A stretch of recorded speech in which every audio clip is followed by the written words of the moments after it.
Vanessa, it's time to talk about anxiety, and I'm really, really glad that we're doing it on this podcast episode.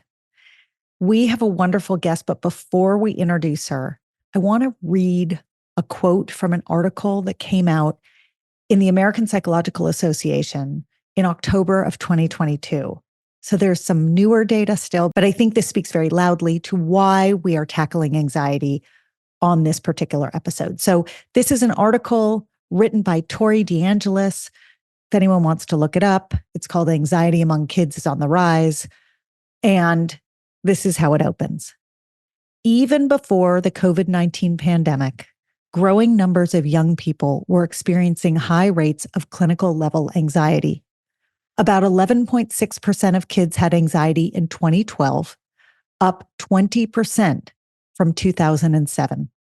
But during the pandemic, those numbers nearly doubled, such that 20.5% of youth worldwide now struggle with anxiety symptoms, according to a meta-analysis of 29 studies reported in JAMA Pediatrics in 2021.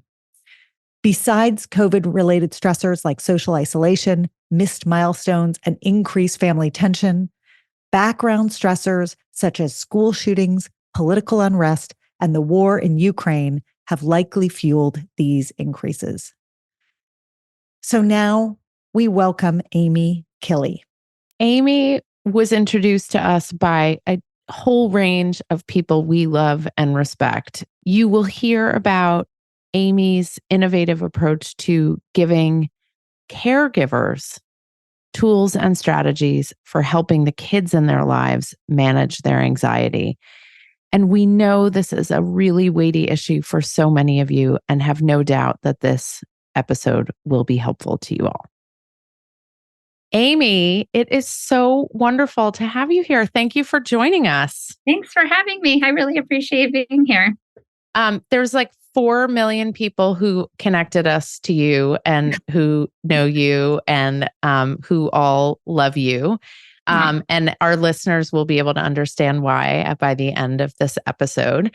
But if you could just start, I mean, everyone knows you're a licensed clinical social worker, now in private practice, previously working in the schools. But if you could just tell a little bit of the story of your journey, and then we can dive into some specifics. Sure.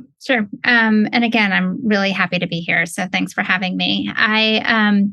So I've been doing this work in one way or another for over 25 years. I started out, right out of college. I started doing some work in the clinical realm of working for a big healthcare company, and found myself in social work school pretty quickly. And I had this opportunity once I was done with social work school to decide what was sort of my next step. Did I want to go into private practice, or did I want to go into schools? I really kind of found schools accidentally. Back in those days, there was actually like a newspaper you looked at to be able to find jobs. Imagine. I'm not even sure if all the parents listening would even know about that. But, and I happened to see a position at a school. I happened to be pregnant at the time. And I was like, well, that sounds like maybe that fits my lifestyle. And little did I know, once I got into schools, I would be in schools for about 20 years. But so I got into schools and working in schools as a counselor. And the piece I really loved about that is how collaborative it was, right? I got to be able to work with outside professionals. I got to work with teachers who are just like the most amazing people in the world. I got to work with parents. And most importantly, I got to work with kids. I mostly worked with teenagers, but also did some younger ages too.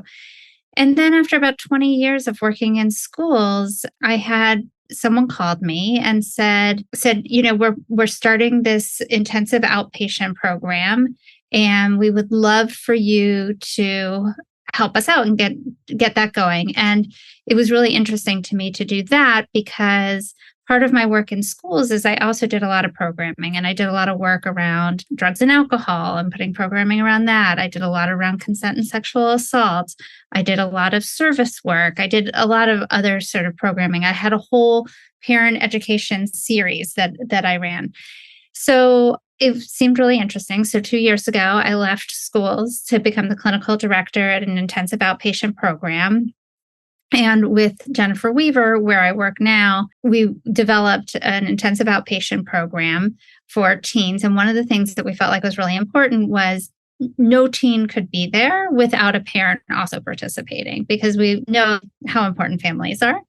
And then from there, once we got that up and running, I came over to Weaver and Associates to be the director of clinical programming over here. And so now I primarily work with parents, although some teens also, but primarily I work with parents and help get the programming going over here. And all the way along, I've had like a small private practice and done consulting with different schools and practices.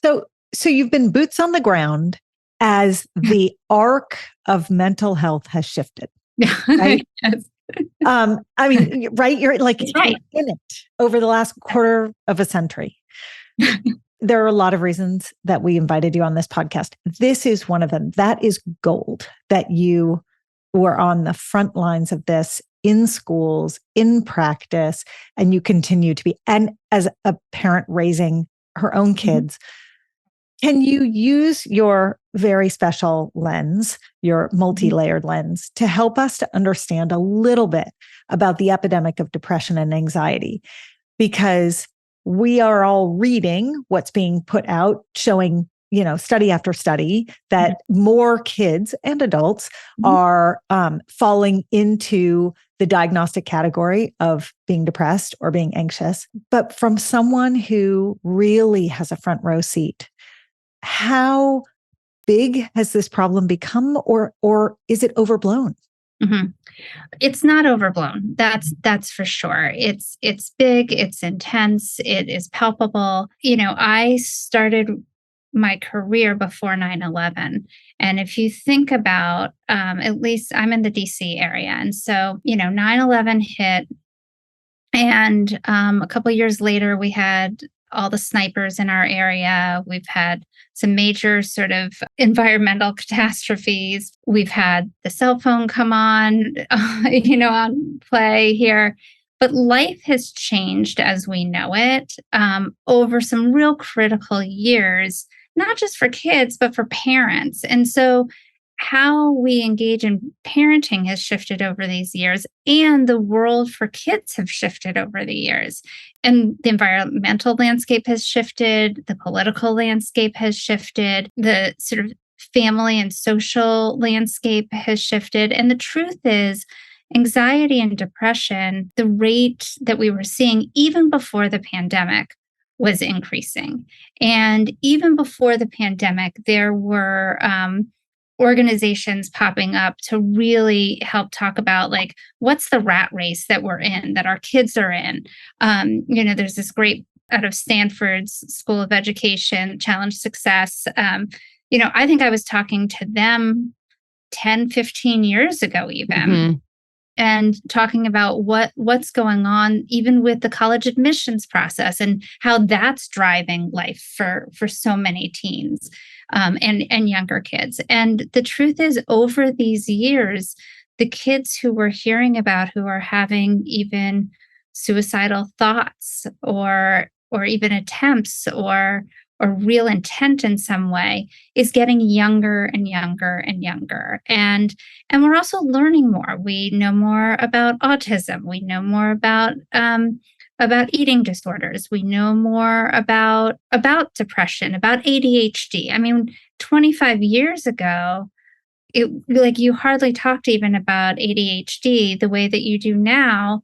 And same with anxiety and depression. So we just also know more, and we know also how treatable all these different things are. And also there's more, the social media piece is allowing everyone to connect on these things in a broader way, but also in a deeper way. And so it's allowing people to have conversations in a way that people didn't years ago. I mean, when I started in schools, it would be sort of like quietly, oh, Miss Killy, can I come see you? And my office was literally down a hall, like tucked away.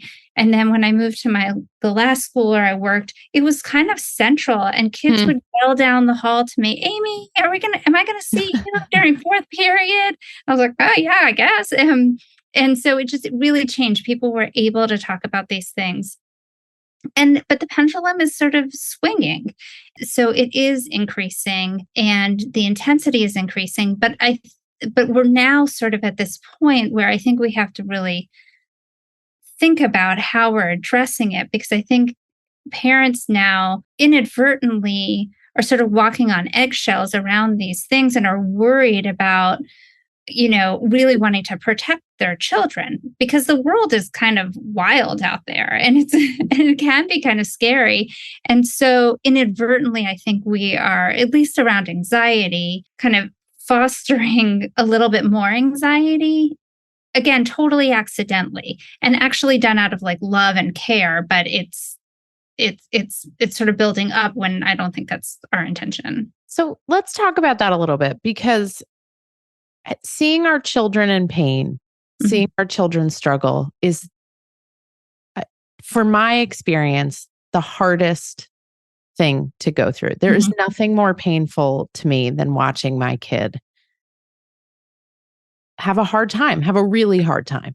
That's right. And if I can, prevent it, fix it, change it, shift it, if I could fix it in any way possible, I would do that. I'd give my right arm to keep my kid from feeling pain. And yet, we know that that's like actually not what we need to be doing and not the solution. So, Amy, if you would talk about why it's not and why it's important for our kids to struggle and move through that. And then I want to talk more specifically about your unique work. But first, let's talk a little bit about why it's important for kids to struggle. Well, and to understand that piece, just to take 1 second, just to talk about anxiety specifically. Yep. Just to be clear, not all anxiety is bad, right? Like, we actually want to have some anxiety. You don't want someone to be able to go to the edge of a cliff and not feel the fear of falling off. You want that anxiety. You want to go to a job interview or go into a test with a little bit of anxiety. It gets you focused. It gets you clear. It gets you sort of motivated. That all is good. And so I think a lot of what has happened, and why I think we've jumped into sort of this overprotection that sometimes happens, is a confusion between like little a anxiety and big A anxiety, right? Like the little bit of, or even maybe a lot. I mean, I know when I feel anxious about something, I can feel it in my body. It can physically feel painful to me. But I can also, once I go through it, then it goes away, right? Then I can sort of move on. Big A anxiety is when it holds on with you for much longer past the moment. And what ends up happening, to get to your question about why it's not so helpful, we find that there's two different kinds of parents out there. Now, this is like a gross only two. Yeah, this is a gross generalization, right? But there's like two kinds of parents when it comes to anxiety that we find oftentimes. One is the protective parent, who's sort of like, my kid's in so much pain. Why would I want to make things harder for them? I don't think they can do it. Like, how much more can they take on? And then there's the more sort of like demanding parent, who's sort of like, well, buck up, buckaroo. Like, you can do this. This isn't that hard. Just get on out there. And the truth is, it's what kids actually need actually lies in the middle. And we can talk about that in a little bit too. But childhood anxiety is actually, for kids, it's their fear plus their reaction from their parents. And so, if you think about like kids as a toddler, right? Like if your kid falls down, I mean, everybody knows this, like, right? If your kid falls down and you're like, oh my gosh, Jack, are you okay? Then the kid will start crying. Like they were fine until like you went and then they start bawling. But if not, if you're like, oh, let's go onto the slide, they're like, okay. And then they just sort of brush themselves off. And then that happens as they get older. But the issue is, and the reason why we need to be careful in what that response part is to the fear is Ellie Leibovitz out of Yale Child Study Center has a treatment called SPACE, which we can also talk about in a little bit. But he talks a lot about accommodations and accommodating kids' anxiety. And he talks about the cycle of accommodations. And what the cycle is if you have an event, let's say, I like to use the example of a kid's birthday party, and your kid really doesn't want to go to the birthday party. They're like, I don't know who's going to be there. I feel like they don't like me. I don't want to go. Like they're anxious in some ways. And then a parent says, oh, well, I don't want you to be anxious, but I also want you to go. Because, right, like in our parent mind, like the side conversation that's going on is, well, I don't want them to miss out. I don't want them to be the one on Monday morning when all the kids are talking about it. You know, if I don't let them go, then they're not being social. Well, at least they're being social if I make them go. So they're like, okay, let's go, but I'll go with you. And, and parents are thinking in their head, it's fine. I can accommodate this. I'll just hang out with the other parents in the kitchen. My friend needs some help cutting the cake anyways. It's good. So what ends up happening is in the short term, the anxiety goes down. The kid is able to go to the party. They're able to enjoy the party. Everything's fine for the short term. But in the long term, what happens to anxiety is inadvertently, the message that the kid has gotten is you have something to be scared of. And I don't think you can handle this. Totally inadvertently, right? Like it's 100% comes out of care, compassion, love.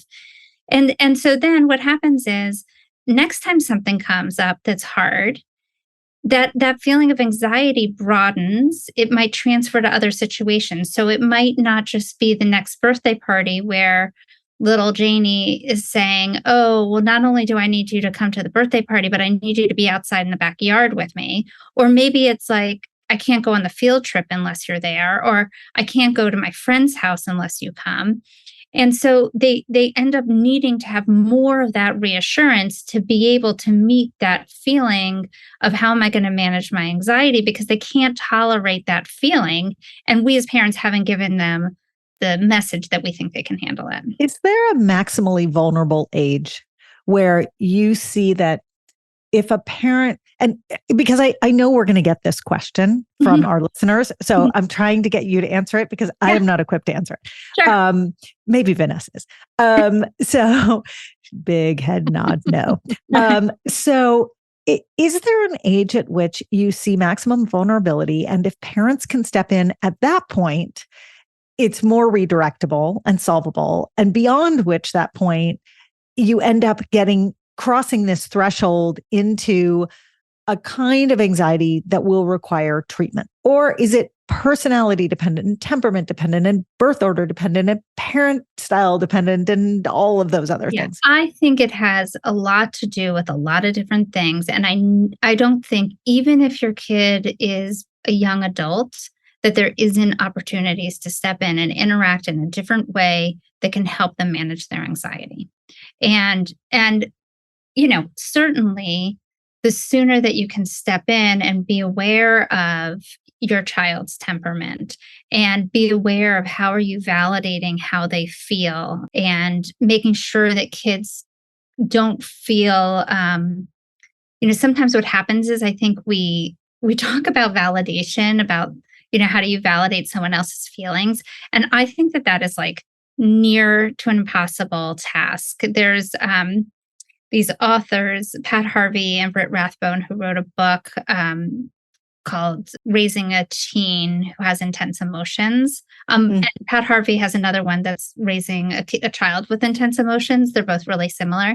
But in that book, they have a line that says something like, validation is in the ear of the receiver. which I think is brilliant because, we're different human beings. And so how do we actually know what the other person's thinking? So I say all this to say, like,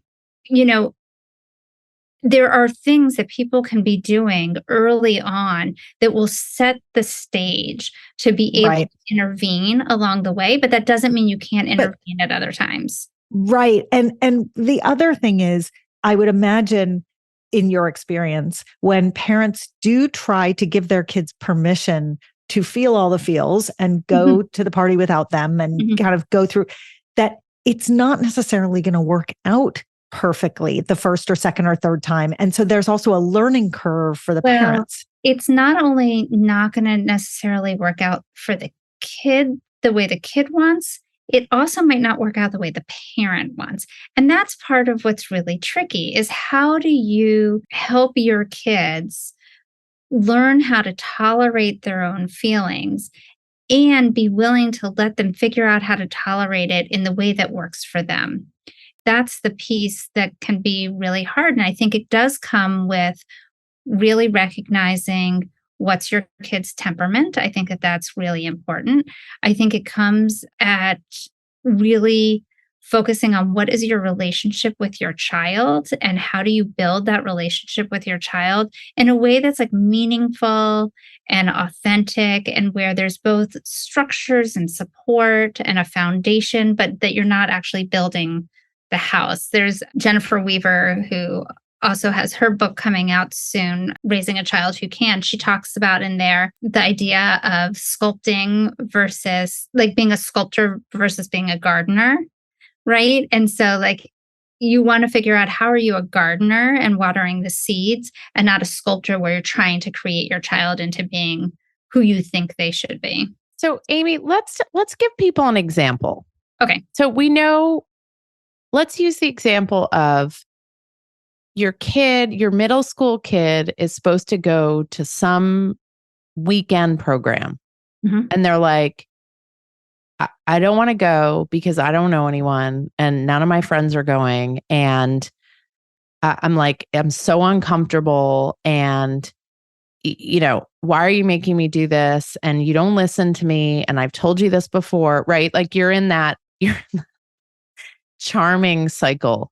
What could or should a parent say that does this very tricky attempt at validation while also getting your kid in a position to move through an uncomfortable but important experience? So I'll say a couple things. One is it's always hard to address these issues, particularly around anxiety, by starting with the things that they're most anxious about. And it's hard to start with the things that feel big and weighty to you as a parent and feel big and weighty to the kid. Now, I'm not saying if you have that situation, you can't navigate it. I'm just saying, and we can talk about that specific situation. I'm just saying, if you feel like your kid is anxious, one of the things I like about space, and again, we can come back to it, is you start with the itty bitty stuff because when you make small itty bitty changes, it allows for greater gains out in front. But let's say your middle schooler's saying, I don't want to go on the weekend retreat and I don't know anybody. It's going to be really hard for me. One of the things that we talk about a lot in space are called supportive statements. And supportive statements is when you accept how your kid is feeling, like the validation piece, and you're wanting to give them confidence that they can handle it on their own. It's sort of like those two parenting styles coming together, right? The protective parent sees their kid. They're like, oh my gosh, this is really painful. You're really scared. Like, holy smokes. Going and doing something that's scary can be terrifying.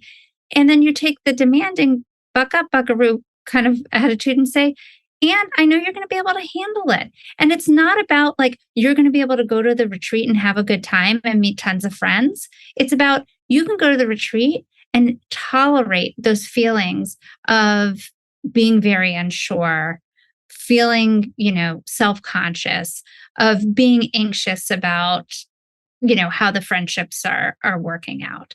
And sometimes just stating that, just validating, just having a kid not feel like crazy for feeling that way is enough to get their nervous system sort of, tamped down enough to be able to go. So, Amy, you? Oh, go ahead. Sorry, I just wanted Amy, because we're referencing it, but I want you we're to going to ask the same question. Okay. Exactly. So Amy, can you talk about space? And I made the dumb joke before we got on. I don't mean the moon and other planets. I mean, this program space and what it does and how it's unique. That would be yeah. And I'm sorry that I keep jumping to it. No. We are obsessed with it. We're so fascinated by it. Okay. So yes, please. And the reason why I keep bringing it up is because it's so effective. Okay. So SPACE stands for Supportive Parenting for Anxious Childhood Emotions. It was developed by this guy, Ellie Leibovitz, up at Yale Child Study Center. He's amazing. He is smart and compassionate and clear and supportive. And he used the work of Hames Omar, who, now that I'm saying it out loud, I don't know if it's Omar Hames or Hames Omar. Anyways, if you guys ever had that moment. Welcome to my brain. Who he did all this work on nonviolent resistance and bringing that into the mental health world. So Ellie took that work and brought it into work with anxiety. And the whole premise around SPACE is it's based on this foundation of a few things. One is this idea of if you take itty bitty steps, you can have greater gains out in front. It's also based on this idea, if you have a system, if you change any one thing in that system, the whole system changes. And it's based on this idea of the nonviolent resistance. How do we decrease the intensity of emotion? How do we take the air out of the balloon so that we could go ahead and move forward? He took that and said, oh, well, if we know that anxiety is fear plus the reaction of the parents. And that's based on research that's been going on for 50, 60, 70 years. So if we take that, then if we can just change the reaction of the parents, it could actually change the other side of the equation and the childhood anxiety can go down. So Ellie developed, which we all know from personal experience. Right. I mean, that is the most obvious sentence that we all forget. We all forget because it makes sense as we're talking about it, but when we're living our lives, and let's be clear, I have 2 children who have anxiety. I am anxious on a good day. I mean, I live in a world of anxiety. We don't always get this right. And I'm not sure my kids would be happy, but I am happy to share with you many a story of where I did not do this right with my own kids. But come sit by us, Amy. That's 50% of the podcast. 50 is being very, very generous on the low end. So, he takes this idea. And you're right, it is really simple. But then also, as we're living our lives, we get caught up with all these other pieces, and we can sort of understand it cognitively. But as you were saying before, Vanessa, when your kid is in pain in any way, the visceral feeling you get inside, I can't even talk about it without actually feeling it right now. So, it makes you do different things.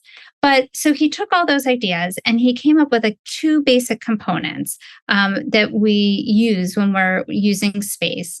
And first of all, SPACE is just for the parents. We treat childhood anxiety by working with the parents. We do not work with the kids. We work up to what age, Amy? Into young adulthood. So it has been shown to be effective for as young as the toddlers, all the way up. There's a failure to launch modality for SPACE for people up into their young 20s, mid 20s. I just finished up work with a family who has a 25-year-old. So a really good reminder, a big spotlight to shine on the concept that the adults who are raising kids, even though those kids look like adults themselves and demand, some of them demand to be treated like adults and yes. are, insulted when they're not considered adults.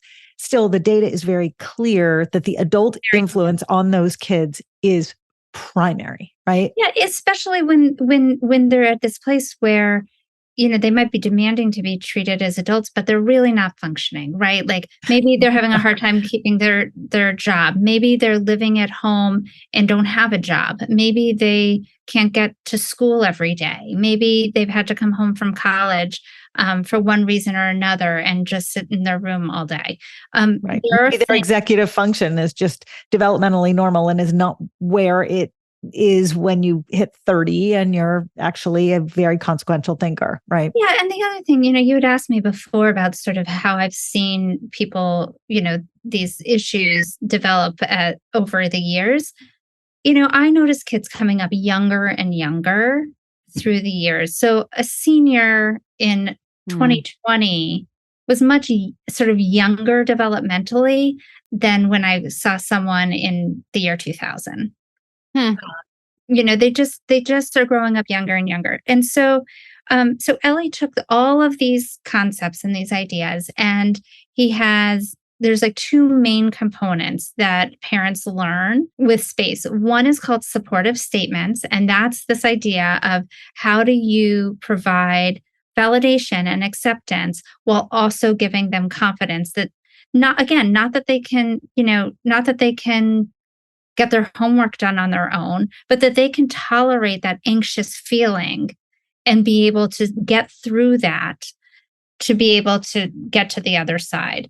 So that's one piece, supportive statements. And then the other is all about accommodations and how do you reduce those accommodations? And the accommodations is what we were talking about, like the birthday party, or another very common one is your kid is texting you all day long and you respond. And so we would talk about that, not in terms of like, how are you going to stop your kid from texting you all day long, but how are you as parents going to handle what you're going to do on your end of it?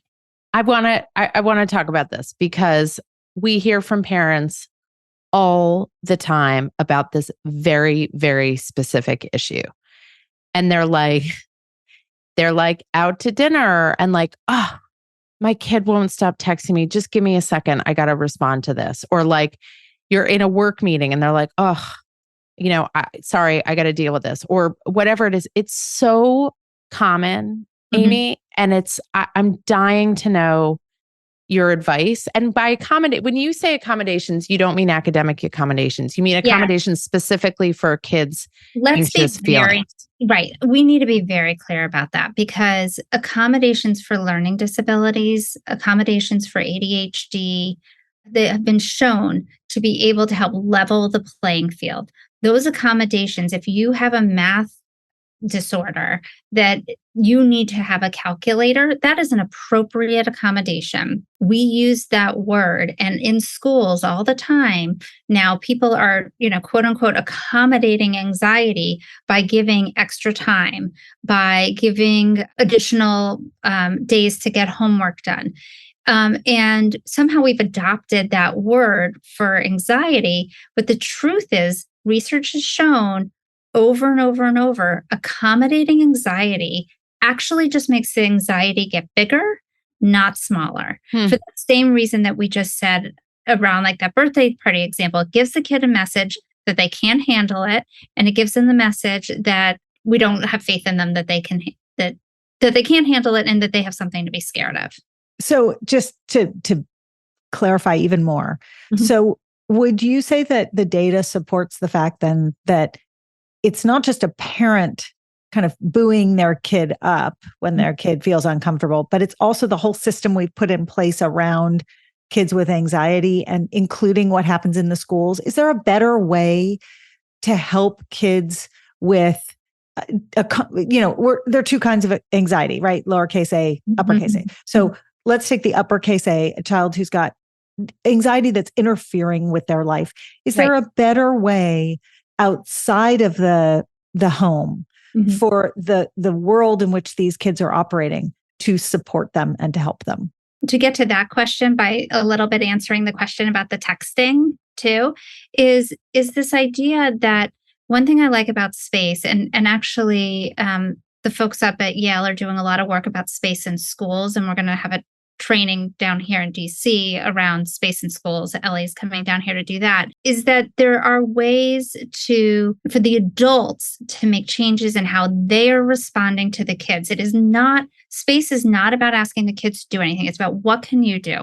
And so to the point about texting, and then we can talk about other adults too, is so there is something about saying to your kid, and in space, by the way, you don't just like stop accommodating. You actually tell your kid, right? Like you're going to treat your kid with some dignity and tell them that you've realized that what you're doing isn't helping them with their worries, and so that you are going to do something else. So actually, if they want to text you 5,000 times during the day, they can, but you're just letting them know that, from 9 to 3 or 9 to 5 when you're in work, you're not going to be able to respond to their texts.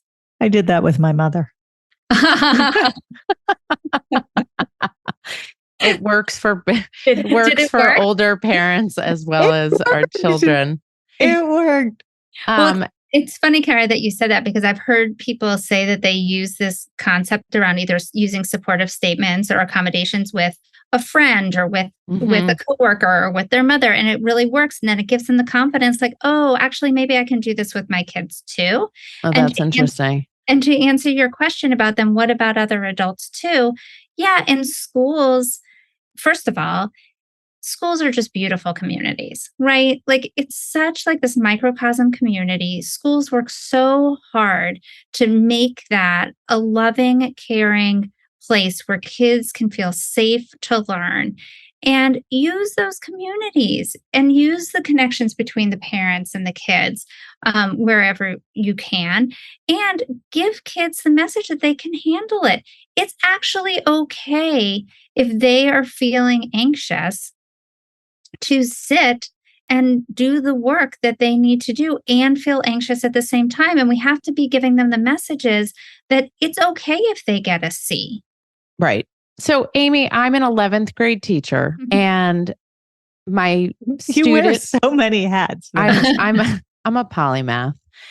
Just wait till I play an 11-year-old kid. And one of my students is a great kid, drives themselves really hard, is like really gunning for some very competitive colleges next year, and comes to me in tears, that they just can't get the essay done on time. They just can't do it. And they're at the end of their rope, and they're just freaking out, and it's just all too much. What do I say? Like applying space to the school's context. Really good question. It's a really good question, because part of what we need to remember is not all accommodations are unhealthy. Sometimes we need to take a little bit of the air out of the balloon to help people get their grounding again. And so for some people who are having like that high level of anxiety, but maybe it's not big A anxiety, like maybe it is really situational. And maybe they do, like maybe they're working 20 hours a week so that they could even have the possibility of going to college, and they have some big AP exam, and they're having soccer, and maybe they really are to their limit, and they really do care about their history paper, and they go and they're crying. I think it's okay to say, like, sure, like let's take a little bit of the air out of the balloon. But the mistake happens when they're like, just get it whenever you can. Like I wouldn't do that. I would say, okay, let's talk. When could you get it by after the next weekend? How about next Monday? Does that work? And then hold to that date. The issue becomes when it's a little bit more like every time there's a test, a kid is coming and saying, I can't do it. Can I please take it another time? Can I please take it this afternoon? Every single time. Once, like, okay, sometimes you need to just let a little air out of we all have that feeling, right? Like some days, I don't know, like I just need someone else God. bring me my coffee. You know what I mean? Do you ever just wake up and you're like, oh God, like there's 5 things that are happening today that I'm just like, are just sitting in my gut like a lead balloon. Right. And if someone could just take one of those things off, you're like, okay, I can do all these things. And then tomorrow I can do those 5 things and the other 3 that are on my back burner. And so sometimes that's all you need. But what we're more talking about is when it's happening over and over. And also when we are creating these opportunities for kids to be able to fall into that so easily. And so that's more what we're talking about. And the other thing to think about is like, what are all the different little small shifts that could happen, right? Like you might with a kid not start by saying you can't ever have an extension. It might just be like, as long as you ask for an extension 24 hours in advance, you can have the extension. This whole conversation is making me think about an experience I had teaching a health education class. And it was not a sex education class. It was like a basic hygiene health education, 4th grade, very, very intro level. And there were 2 kids who were terrified of the class. And I have no idea what the conversation was at home. Maybe it was, the conflation of it's the first of these classes. It's going to be the talk. It's going to be about sex, or it's going to be about periods, or it's going to be about whatever. And it felt very big, but they were just in a complete state. And it wasn't drama. It felt very, very real to them. And I'll never forget. I was relatively new to teaching, maybe in my first couple of years. And I watched this very seasoned teacher. And what she did was she said to the kids, I see how nervous you are. This is your class at school right now, but I'm going to put 2 chairs at the back and you can sit together. You do not need to sit in the front. You do not need to sit with the rest of the class. And if you need to leave the room, I'm just going to ask, let's come up with a signal and I'll ask you to give me the signal and I'll walk outside in the hall with you for a minute and then we'll come back in. So what she did was exactly, I think, what you're describing, which was a sort of a partial accommodation. It was a gimme. It was saying, you can do this, but I'm going to give you some space and recognize that you're really nervous about it. And, there are going to be times when a kid, it's not genuine. They just don't want to do something. They just don't, you've got stuff going on at the house and you need them to clean the kitchen or do the laundry or whatever. And there are excuses. And that's not what we're talking about. What we're talking about is when there's a real barrier in front of them. And your experience in the schools in particular, I think speaks to your recognition that teachers are very loving people. You don't go into the profession of teaching without absolutely loving kids. And so when teachers see it in kids, I think they become masterful at doing this. So I think the place that I'd like to land is this question. How can parents and teachers best communicate when one of those groups is able to see the anxiety and see some solutions that are working, but the other cannot? And in particular, I think it usually goes that the teachers are able to accommodate in subtle, slight ways so that they're not massively accommodating the kids. And sometimes they can stand in the way not they stand in the way, but sometimes the parents don't see it or can't, and the teachers do. So what's your advice to the adults listening to the podcast who are raising kids? How you hear feedback from other adults who are seeing your kid, even if it's not feedback you want to hear? Yeah, and that's tricky, right? I used to joke that I couldn't get through a parent-teacher conference without crying. Like I really couldn't. And mostly it's like this really beautiful things that they're saying about your child. But I really couldn't, because anytime someone would talk to my kid about my kid, I would automatically get emotional. It could be good, it could be not good. It didn't matter. I would get emotional, and it was really hard. But the thing I think about is the same thing that I think about when I'm thinking about kids and parents. Is it's all about building relationships and figuring out how do you build those bridges. And in some schools, there just are not as many bridges between parents and teachers. And in other schools, they work really hard to make sure there is. But just like for every kid in a school building, I hope that they have at least one adult that they feel like they can be connected with and that they feel safe with and that supports them. I would hope that every parent has one person in the school building that feels the same. And many schools have support services, whether it's learning specialists and nurses and counselors. Sometimes there's coaches, there's other peripheral people who connect in. And sometimes it's that really special art teacher or science teacher. And maybe it's your teacher from last year, not this year, where you can go and say, listen, I'm hearing this stuff about my kid, but I'm more comfortable with you. Can you can you just give me the real deal? And same with teachers, figuring out who is this kid connected with? Who are these parents connected with? How can we talk? And the other thing is, in the same way that those supportive statements are all about feeling validated, if as a parent, if you're in a school system and you're trying to connect in with the parent, you're wanting to see them for who they are. If they are accommodating their kid, it is only out of love. If they're overly demanding of their kid, it's almost always all out of love. Parents by and large do what they do because they care about their kids, not for any other reason.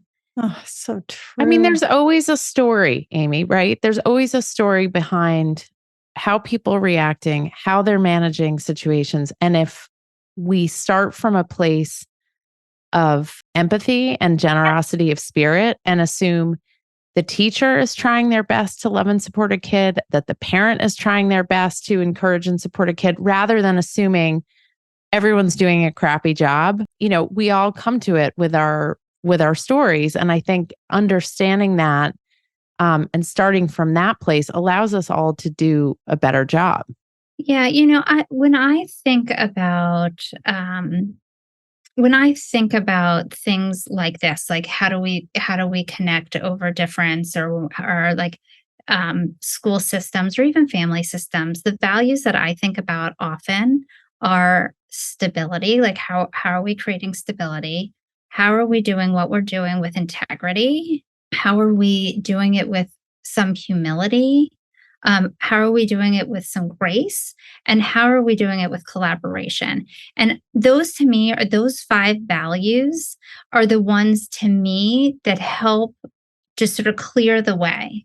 And also this understanding that different people do things in different ways. We could have one goal, and the teacher could have a goal, and maybe even the parents have different goals, and maybe there's a therapist involved in here too. We didn't even talk about that. There's definitely situations where parents, school, and therapists all have different ideas, but everyone, it has the same goal. The issue is once you are going down, there's many paths to get to that goal. But if you keep going side to side through one path to another path to another path, you go side to side instead of moving forward. So it's really about how do you create that stability, do it with integrity, have some humility, be collaborative, and do it with grace and treat each other with dignity. To me, is the path forward to figure out how are we all getting on that same page. And that's what's good for kids. Is how do we take that air out of the balloon? It gets back to what Ellie has said at the very beginning, or what I was saying about Ellie at the beginning around this nonviolent resistance. And if you have a system, if you change any one thing, the whole thing changes. And again, like these itty bitty steps. And what we know, what the research shows is if you can sort of chunk a little bit off and be able to handle that, help your kids be able to tolerate their emotions a little bit better, then they're going to be able, that's transferable to other things too. And then you give them more and more strength, and then they're able to develop their sense of self.